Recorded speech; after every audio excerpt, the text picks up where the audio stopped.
तो नमस्कार दोस्तों, मु जानी आशा करुँची आपण भल थे समस्ते। तो चलतु आज मुझे आसी आपण आउ गोटे वीडियो।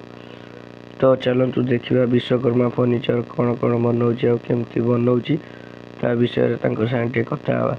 चलतु आमर वीडियोटी आगू नवा। चलतु तो आसी जाइए आम विश्वकर्मा फर्निचर को।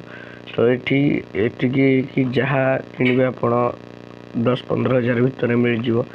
तो आगे गोटे खट अच्छी देखु, ये खटर प्राइस हूँ 18,000। 18,000 तो भल खटटे अच्छी, बट टिके भी कौटी फुटा मुटा पाइबेनी, पूरा भल काठ या। तो ये हूँ आम झरका कबाट। तो ताहले आगू चलन जा देखा आहरी बहुत भल भल जिनस अच्छी। तो वीडियो भल लगे लाइक कर, शेयर कर, सब्सक्राइब कर। तो ये देखु आमर Vishwakarma furniture poster.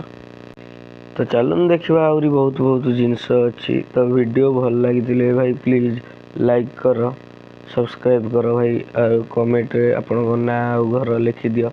Video last रे मु सबू कहीदेवी कि केमती नहीं पारिबो एको सबू। तो चलतु ए सोफा सेट ऊपर टे नजर पकेइबा। तो देखु ये हूँ आमर सोफा सेट, यार दाम हूँ 25,000।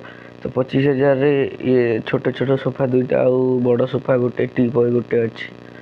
तो भल नंबर फंबर जानवा हेले जमीती आमर सब्सक्राइब करेंगे, आ गोटे लाइक करेंगे, कमेंट चेक करेंगे। नंबर दि जाइए, नंबर कॉल कर जोगाजोग कर नहीं पारे विश्वकर्मा फर्निचर रु जिनस भाई। ग्यारंटी सह वारंटी भी अच्छी, या सागर GST दुकान ये।